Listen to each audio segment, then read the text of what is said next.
Good morning everyone, and thank you for joining our webinar this morning. This is the part 3 of a 3-part series in looking at flexibility and energy storage. Today we're going to be looking at flexibility and energy storage and how to turn these expectations into reality.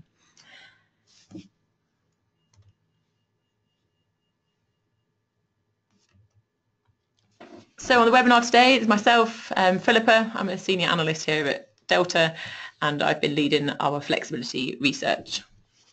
And my name is Valts. I work as a lead analyst for our energy storage research service, and yeah, I'll be helping Pip to talk about this topic. And as you can see at the bottom here, these are the other parts of the 3-part series that we've done throughout March. So the first webinar looked at the UK flexibility market, so looking purely at demand side response.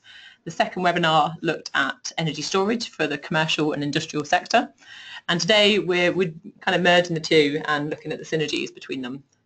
You can catch up with all of the old ones on YouTube, on our YouTube channel, and you can ask us for the presentation slides if you'd like to catch up as well.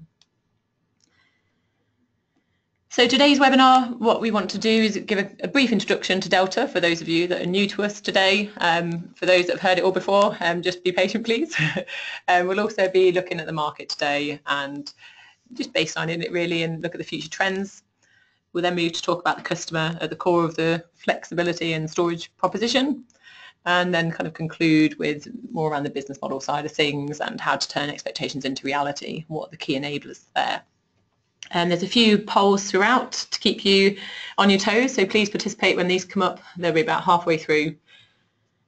But let's start first with a very brief introduction to Delta Energy and Environment. Just another thing to add on as well. So we'll be answering the questions right at the end, so feel free to add the questions after we've gone through the presentation, and we'll try to address as much as possible. So just to give an intro in Delta real quick, we're a research and consulting company based in Edinburgh with an office in Cambridge as well, and a few associates across Europe as well as in US and in Asia.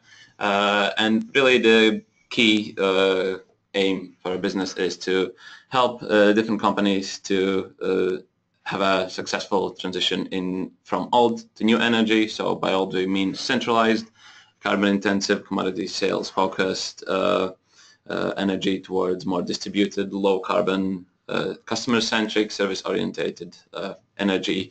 And we help companies like major energy companies, technology manufacturers, as well as policymakers, grid operators as well, and also just stakeholders from the finance sector. And as you can see, our core expertise values in the core expertise areas in the circle diagrams, really our core is the customer side of the meter areas, but also we're moving into more of a networks, a bit of research, and at the center of this, as you can see, is energy storage, microgrids, and demand response, which are the key topics that we'll discuss today. These are really growing interest areas for us, and we're doing more and more research in these areas, and we're seeing more and more client interest. So there's a lot of big buzz around these areas at the moment. So how do we do what we do? Well, we have annual subscription research services, and we also do knowledge-based consulting, and they both complement each other.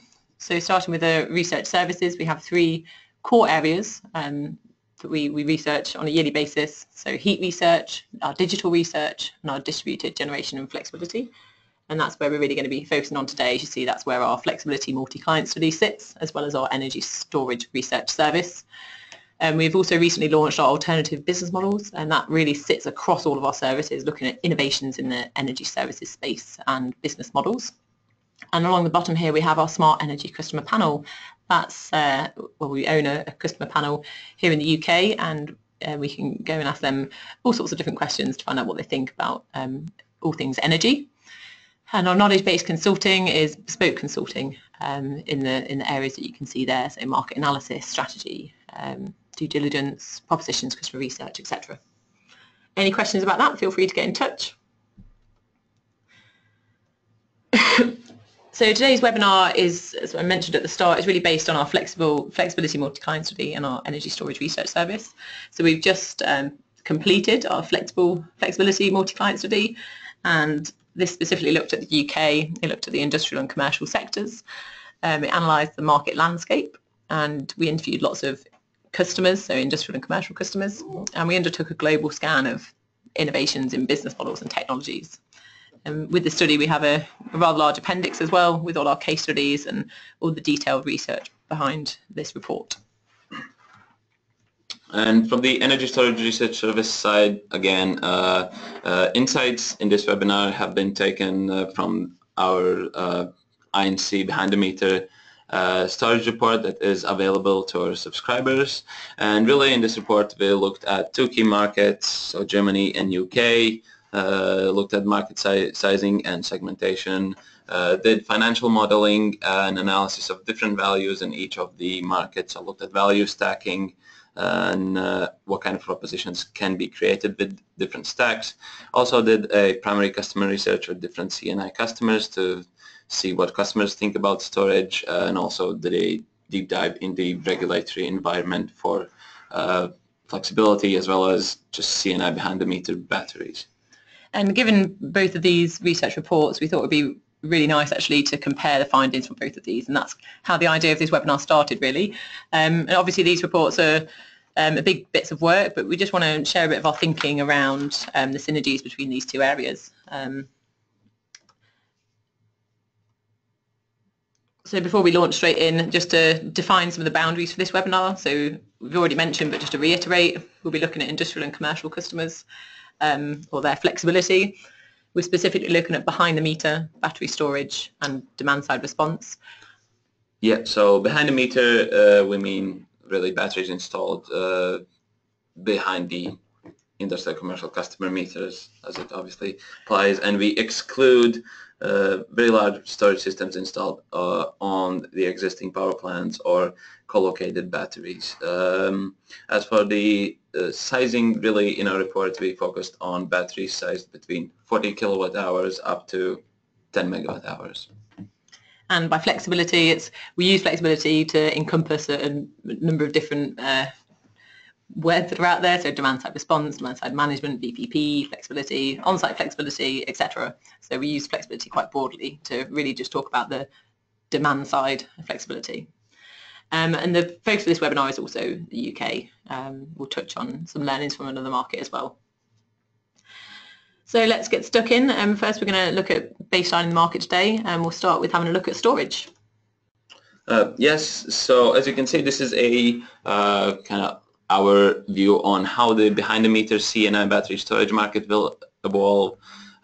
So we see it's a really small market at the moment, but we see the annual market growing and reaching around 100 megawatt hours by 2021. So we would see the overall market or cumulative capacity reaching 300 megawatt hours, or the approximately, in our view, that would be 150 to 200 megawatts. So, well, still quite a small market. This is a lot of capacity to play with in flexibility. And really, if you want to find out more about the key drivers and why we see market evolving like this, feel free to get in touch with me or look back at the second webinar in this webinar series.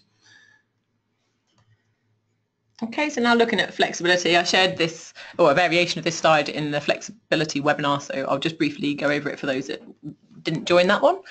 So what's the flexibility market look like today? Well, in terms of value, most players are getting their value from ancillary services, with a growing value pool around the capacity market as it opens up. In the future, we see that this will diversify more. There'll be more value streams. So ancillary services, as they grow and evolve, will still play a part, as will capacity market, because we will always need capacity. But we see value streams in the energy market opening up. So stakeholders using flexibility to avoid imbalance charges, curtailment costs, and arbitrage and energy wholesale costs, trading, etc. There's lots of values there that could be taken advantage of. In terms of the stakeholders in today's market, aggregators are kind of a dominant player.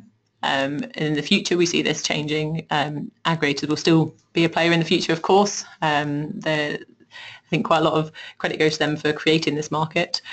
But we see lots of other players really interested in this space. So energy suppliers, manufacturers, whether that's a product manufacturer or a controls manufacturer, and different technology companies. DNOs are starting to use flexibility more for their constraint management, and a number of other players. In terms of different flexible assets or where we get flexibility from, today's market is really around backup generators, so diesel gensets and big CHP. But we see this again diversifying. We're going to have to get more flexibility from more different loads, and storage. It's kind of a nice synergy here, but that will play a key role. It's a good asset for flexibility. It's fast acting. It can be manipulated in different ways. It's easy to access. So there's lots of benefits from using storage for flexibility, as I'm sure you're all aware. And now when we look at both markets together and what the market looks like really and how they collide in the middle.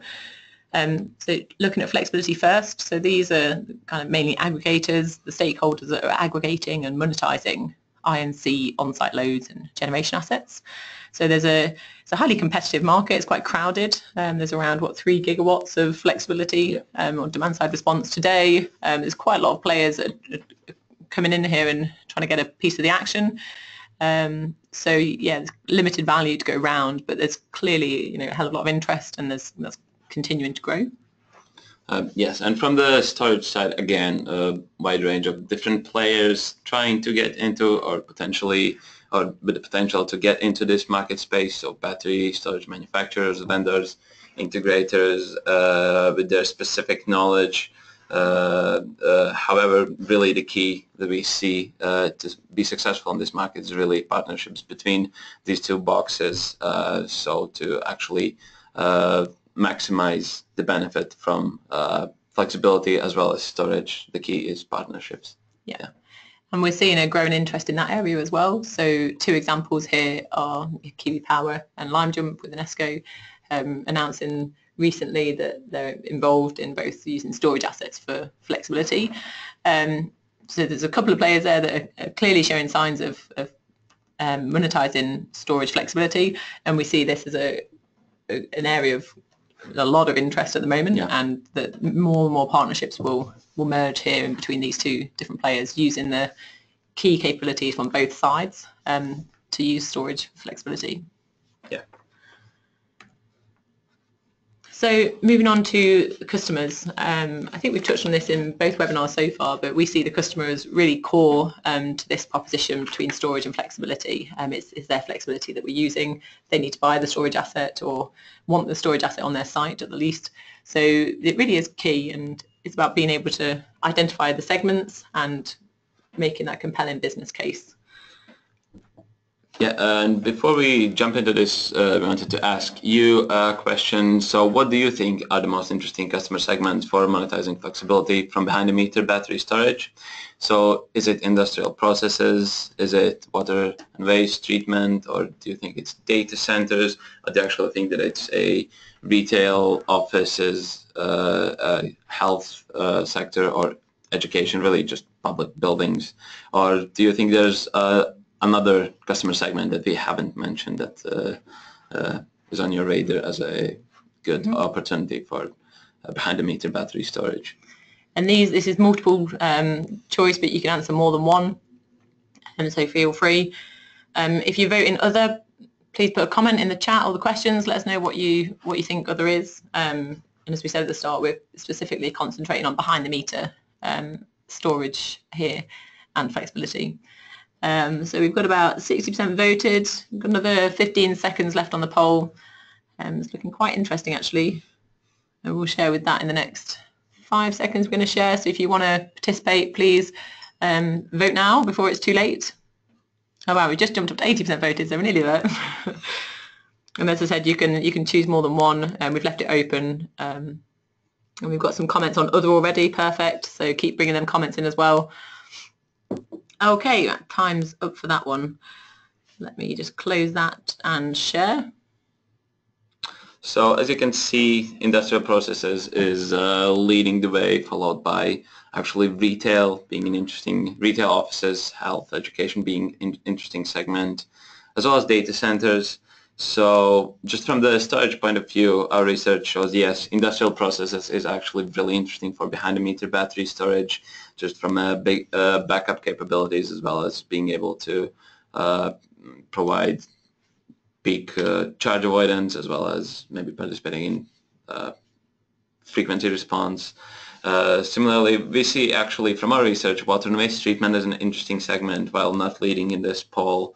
Still interesting. Data centers, also a lot of interest. So overall, yeah, our research shows that it's very similar to what's in the poll. Yeah. Okay, cool. And I guess with flexibility as well, we're seeing the target segment for most has been industrial processes. That's where most capacity lies. So that's kind of the hot topic for people that are looking at flexibility. If they're not looking at backup generators, it's industrial processes. Right. Let's get back on with the slideshow. So again, just to demonstrate the customer segmentation, I've used this slide before last summer actually in one of our flexibility webinars, but I just wanted to map out the segments and how they map into what our thinking is. So we've talked about flexibility today being mainly backup generators and some industrial loads. We see storage really key to emerging flexibility, and also large building loads. So, I think most of you voted there for the retail sectors and public sectors as well. Yeah. And in the future, more that is the smaller stuff, the smaller distributed loads that are harder to access. In the future, when they may be connected or networked, they're a lot easier to access. Yeah, and this could also include really storage, just from a residential point of view, just smaller storage, virtual power plants, aggregated assets from this set. And so when we map on the different segments, obviously in the flexibility today, the industrial loads is key. Emerging flexibility, again, there's still a lot of industrial loads that haven't been tapped into, and obviously there's some storage assets that they're not everywhere at the moment, so the industrial loads will continue to be key for the emerging flexibility, but also large commercial loads. And for future, we have the smaller commercial and SME.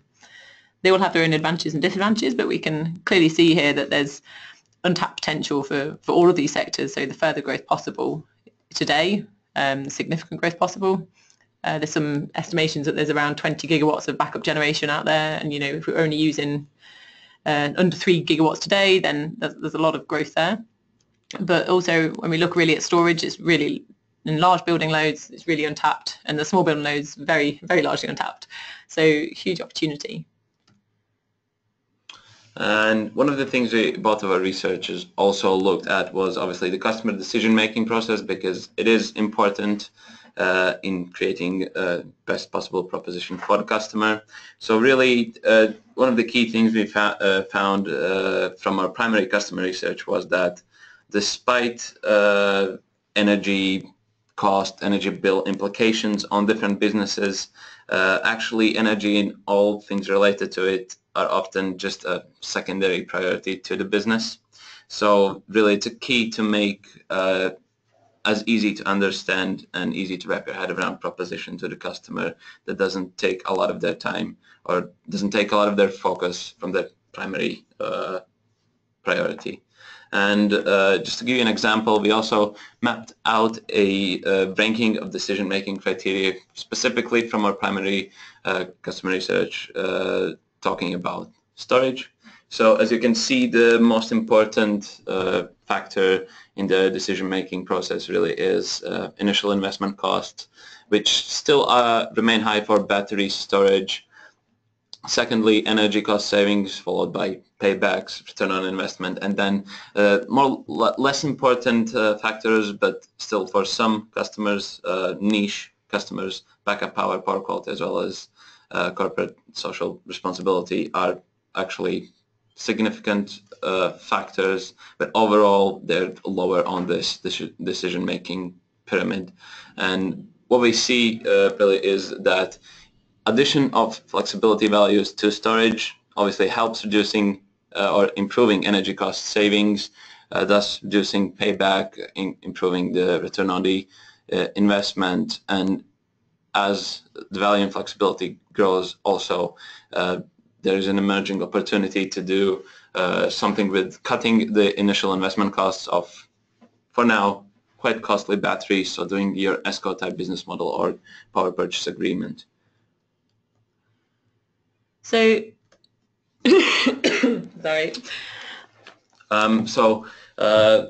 Additionally, so obviously in this kind of flexibility / storage industry, there's a lot of hot air, a lot of buzz and interest in this, but just from what you see happening, actually not a lot of conversions in terms of getting customers to actually participate or buy storage to participate in flexibility. We can see that there's lots of interest on both sides as well saying that, so the industry is obviously very excited about this, but also customers, when we've talked to customers, they're interested in storage. There's people already knocking on their doors and they're engaged, they're interested, and same with flexibility or demand side response has been around for a good 10 years. The awareness has continued to grow, and we've noticed a marked difference in the last 2 years as well, given the Power Responsive campaign. So the interest is growing from customers. But I guess what we're trying to get to is, well, how do you convert that interest? How do you get people on board? And we've done a lot of primary research. We've inferred a number of things from that primary research to suggest how to convert customers. And really one of the key findings actually is that customers want to have a solution that's really easy to understand just from a technological point of view. And there's obviously a lot of, in terms of battery storage, for a lot of people it's really hard to wrap their head around. So making it easier to understand, making it easier to understand what it can offer to you is the key, because a lot of customers don't know what storage can actually do.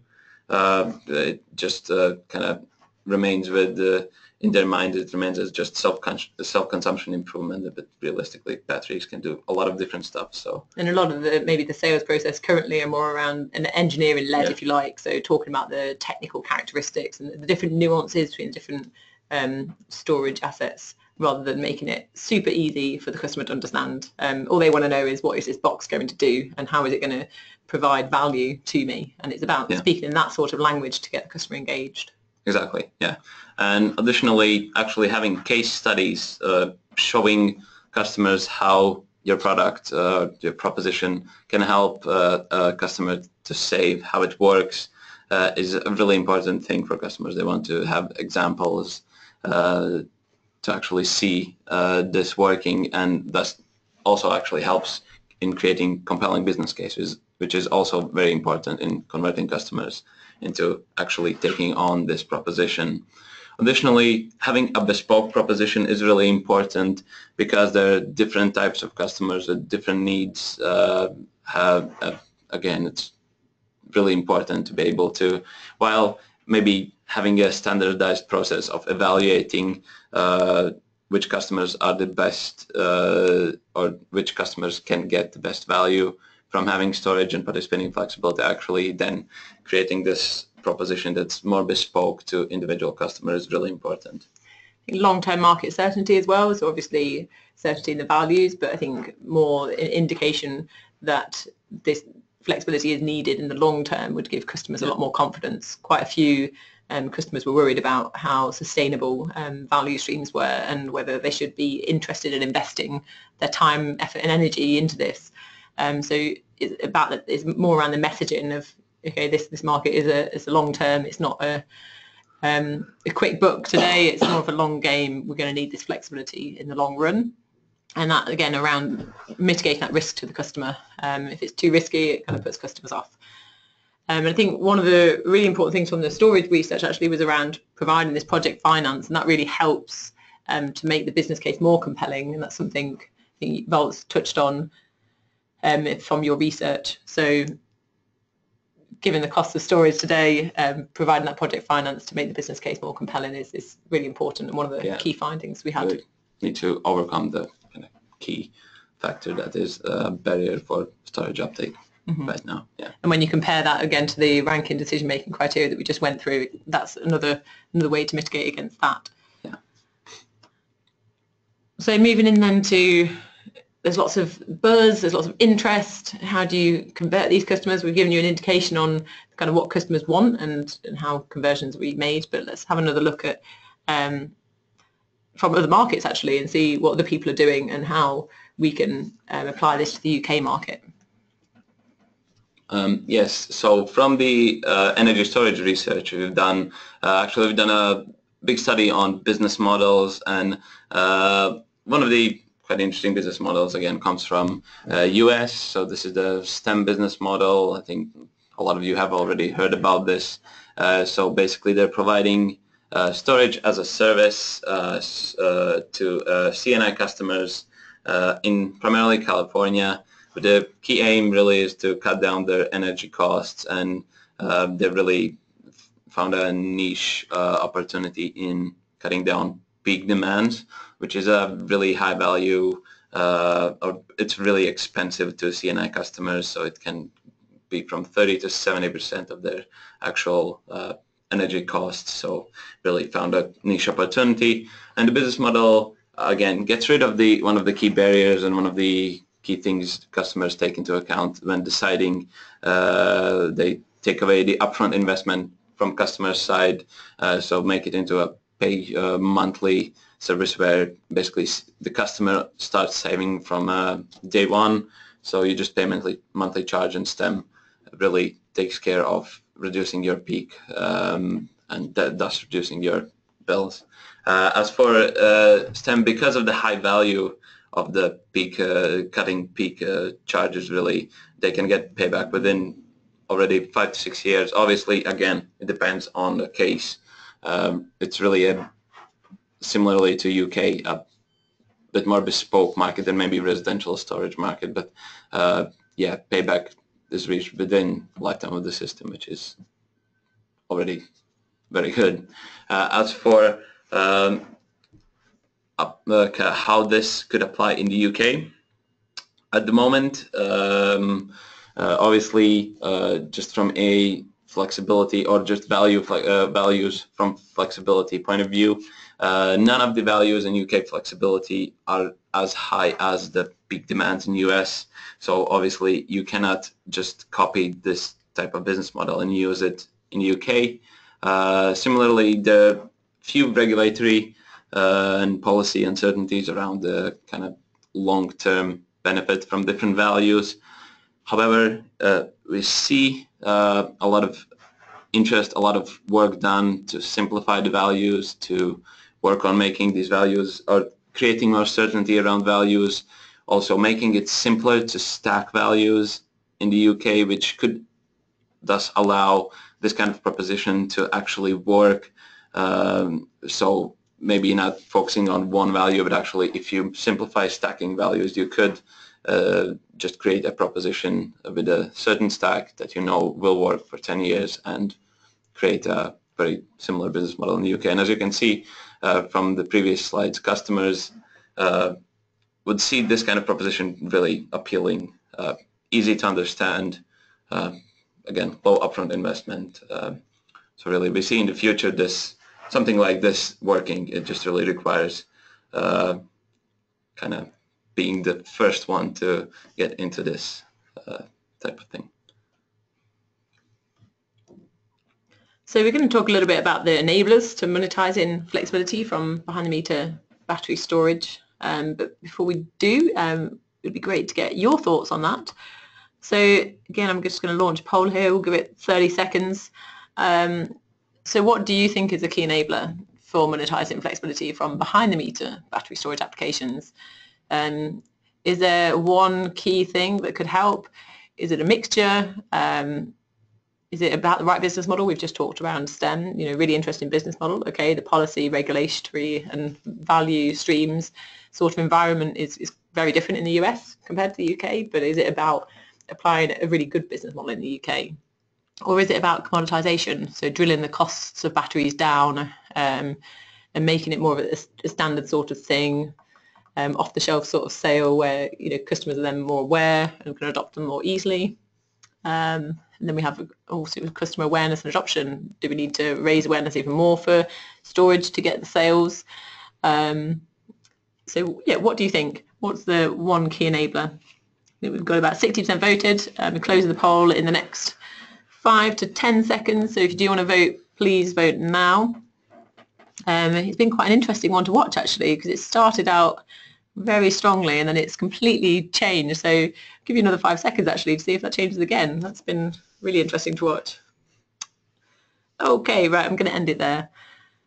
So this is really interesting poll actually. So it started with regulation and policy initially, but when a few of you voted, it was right out there as the winner, but it's turned right round to the right business model. So the right business model has actually overtaken regulation and policy as the key enabler. So I guess we're saying here that it is not about regulation and policy. Okay, there's some barriers there, but there's also quite a lot of drivers that are alleviating those barriers. There's a lot of work going on at the moment with policy and regulation. We analyse that through the storage report, through the flex report. We've got a lot of detail on that if you want to talk to us about that. But yeah, it's about getting the right business model that's compelling to the customer propositions. That's really interesting. And what percentage do we have here on commoditisation as well? We've got a 33%, so equal with customer awareness and adoption. So kind of following through, we need to also make sure the battery costs keep falling, they're more commoditised, it's more standard, easier to install, and customer awareness continues to grow. So that's really interesting. Cool, thanks for that. So I think that's how, I mean, we definitely see a mixture of all of these things as being enablers. Exactly. Obviously, getting the business model also depends on policy quite a bit as well. But it's interesting to see that actually creating the business model is the primary key thing that you see. Yeah. So I guess in conclusion, just to wrap this up, we're really positive about the markets growing, as you can probably tell, and the forecast for both the storage and the demand side response. We see them growing. They're quite dynamic spaces, something we have to keep a close eye on. They're really dynamic and they're moving in a positive direction. And it's more, it might be incremental and it may be a long game, but it's just moving in the right direction. But the success of players, there's a number of factors that will influence how successful people are, and we just talked about some of the enablers, but here are some additional things that were not actually in that poll. The first of which is embedding DSR capability, and specifically in the storage assets. So some of the things we found from the flexibility research is obviously aggregators are working hard to retrofit sort of their own gateways and controls on customer sites to get flexibility from on-site assets and backup generators, etc. If storage, there's not a widespread base of storage assets at the moment in the UK. So if we think ahead, build in that capability for DSR, when it's on site, it's kind of ready to go for DSR. It makes it a lot easier for aggregators to, or whoever is aggregating and monetizing flexibility to actually do that. And actually, again, this comes down to creating the right partnerships. So having someone who has expertise with with the technology itself, someone who has expertise with creating a software, creating a control for storage asset, and then partnering together to create this kind of easier to install, just a more efficient unit.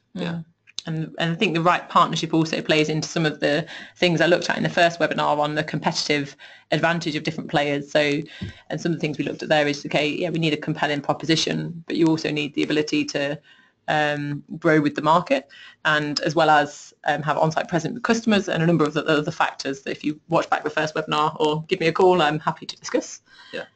So the second is future-proofing solutions. We touched on this a little bit, but the markets are dynamic, they're changing, they're constantly changing all the time at the moment. We've been monitoring the flexibility market for over 3 years now, and it has changed a considerable amount.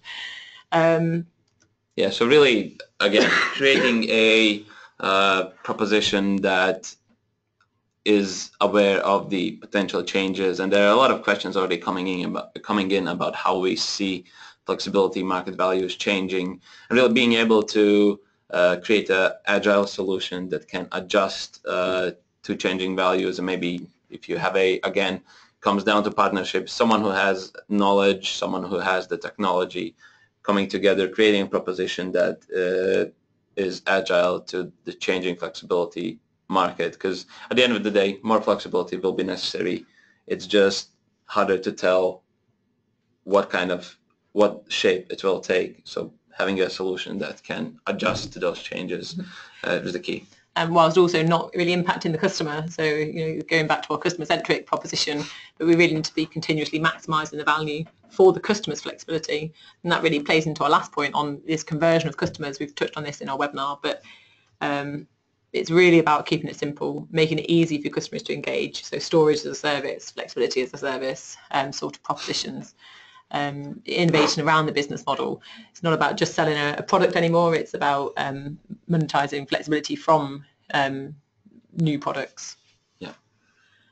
So I think kind of running out of time here, so we'll wrap it up there.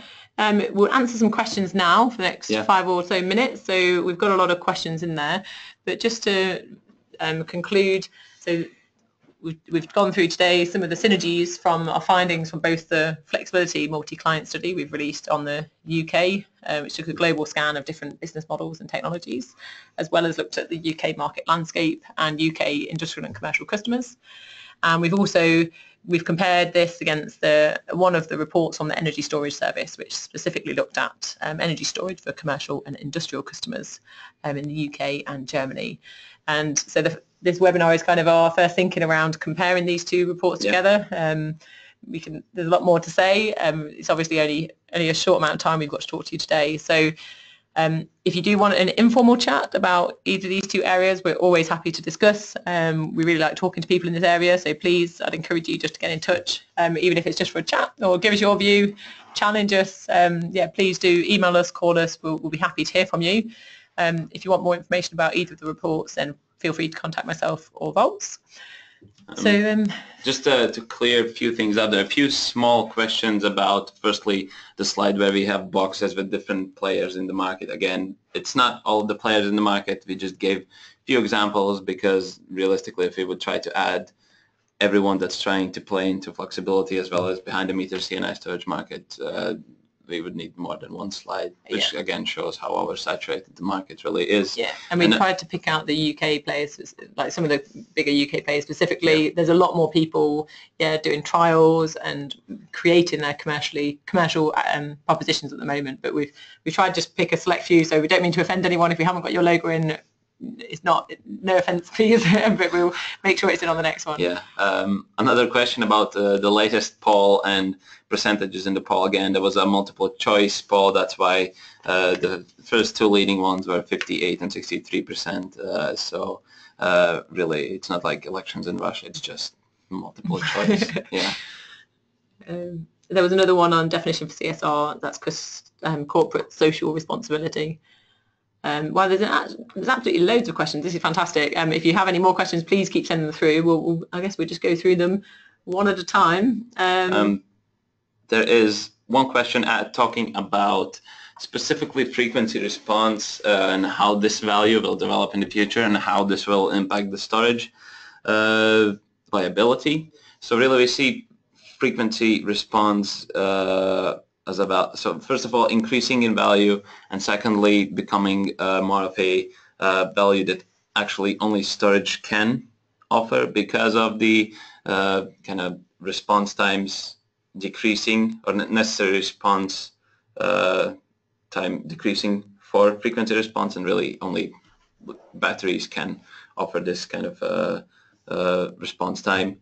And this is primarily due to the increasing non-synchronous generation in the grid, so from renewables primarily. We've got another question referring to DNO values. I mentioned when I was talking about the flexibility market and how it will evolve, DNO values. So we're seeing that as DNOs are transitioning to DSOs, so DNO being distributed network operator and DSO being distributed service operator, excuse me, we're already seeing DNOs tender for help with constraint management, and that help can be in any form, but demand side flexibility is one way that they can help DNOs to overcome constraint management. I was also recently at an event where UKPN and WPD were talking about using flexibility to, well, demand side flexibility for issues with reactive power as well. So it's a growing value pool, I would say, to help DNOs on their transition to DSO and making demand side response business as usual. So yeah, thanks for that question. Yeah, there's another question specifically asking about, do we see any economically viable behind-the-meter storage projects just now? While there isn't a lot of them from our primary research, I've talked to a few customers who are about to install storage who see a lot of benefit in it, and primarily for those customers the benefit is replacing your old backup power solution with batteries, and really valuing backup varies a lot between different customers, but just to give an example for more industrial processes customer, so for example cement mixing with less flexible loads as well, so cement mixing working on demand, really loss of power is basically quite significant cost to the customer, so they see already a lot of value in installing storage, and then additionally storage can help them to participate in frequency response or triads, duos. So really there's few niche examples where it is already economically viable, but it really is niche right now. Have we got time for one more? There's quite a lot to choose from. Yeah, and again, we will be answering those questions with an email if we don't manage to do this during this webinar. So, yeah. Then we've got a question on regulations. There's quite a few regulation policy questions. We won't answer all of them, but maybe if we can give a bit of a overview of UK regulations. So we've got one. Yeah. So obviously, a few comments saying that it's really hard to actually make the values risk-free in the UK because of how they have been developing just now, or the short in general. They're all quite short-term contracts. But we see, again, it's hard to predict how it will look in the future, but overall, just from taking part in the power responsive workshops, National Grid and Ofgem, everyone involved is trying to look at how to make these values or the contract lengths bigger to make give more certainty to investors and developers of storage projects. So while it's hard to tell if it's going to be risk-free, we see movement in the right direction. Yeah. And we probably should end it there. We have got a few more questions. We're happy to get back in touch with you over email. Please just get in touch with us as well if you want to chat. We're free for the rest of the day, or we can be free for the rest of the day. So give us a call. But we'll end it there. Thank you very much for all of the questions, and thanks for staying on the line and listening to our webinar. And we hope you join the next webinar on flexibility and energy storage, whenever that may be. We'll let you know through our mailing lists. So yeah, thanks for joining us, and we look forward to being in touch.